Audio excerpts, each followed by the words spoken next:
I must admit, as a uni learner, one of my biggest fears is talking in front of 500 people.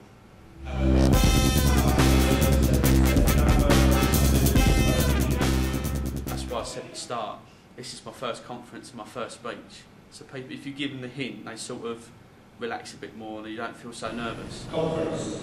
We are to truly be a union for our communities. We have to change the culture within our unions to be more representative of our communities. I am proud to be a community union member and I am proud to represent Steelworkers for all ages in my branch. That is why I want to build our union for the future. So as a union learnerette, my role is to put them through basic skills, key skills, getting qualifications that are worth things in the outside world instead of just in the industry that they're in. Got involved with Worcester. The first thing I did was got onto the divisional youth committee. Then I was on the national youth committee. Then I became a rep. And then it all just kind of like spiralled from there. And then I went on the summer schools, Worcester Summer School. I went on various different courses. And then ended up going on Ulster's Organising Academy for 6 months. Completed that. And then decided that I didn't want to go back to Bury, didn't want to go back to like my old job. I felt like I'd like progressed, I'd done well. So I transferred to Greenfield. There was team leader vacancy, which is a promotion for me. I thought, why not? Went for it. With all my new skills that I got from Worcester Yard, and got the job, and it's great. I love it. I love working at my workplace. It's fabulous.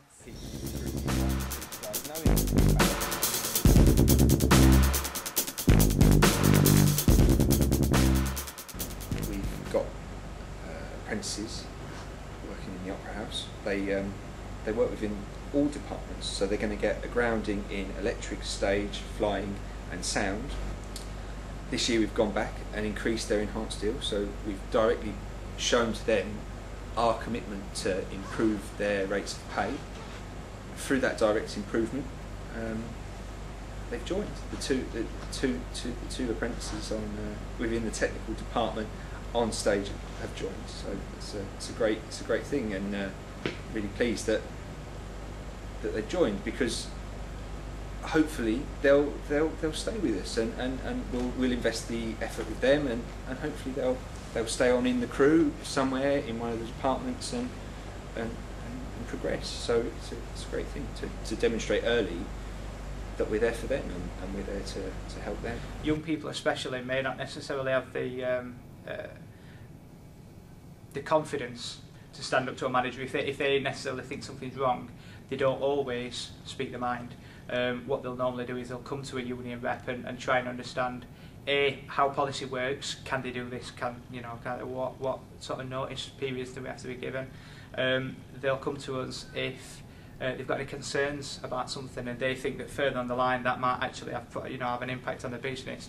They might come to us and say, well, this is what we've been told. This is what I can foresee happening. Is there anything I can do now to sort of negate that impact when it happens, and that sort of thing? Being a union member and latterly a union rep has really made me confident, much more confident in my job, because I now know people from all across the organisation.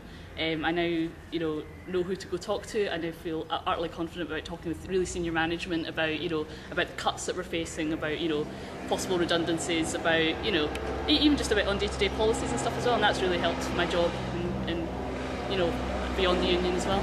I sit in a conference hall full of delegates who, frankly, on the Monday look tired, and by the end of the week they're buzzing. The conversations that I had outside the conference hall at lunch times, in our learning zones, in our fringe meetings, it's just, you just get this sense of energy. You really go away from your conference feeling energised, feeling passionate once again about the career that you've chosen, and really ready to get back in there and make a difference to young people's lives. I've actually joined up as a union rep as well, and received some training to help me do that. And so members of staff that work in my trust have come to me to discuss issues. If it's something that I'm not aware of or not skilled in, I can link in with the regional officer, who's always very supportive, and through the interactive website I can put a question out to lots of other reps that have got a lot of experience as well. As far as the union in the future, I think it's looking at protecting our public services and really campaigning for our vulnerable patients where they're being affected by these cuts. Things like social services, cuts to day centres, to home care services. These are all affecting vulnerable people that we've got the power to speak up for. So I think it's really important at this time that we do that.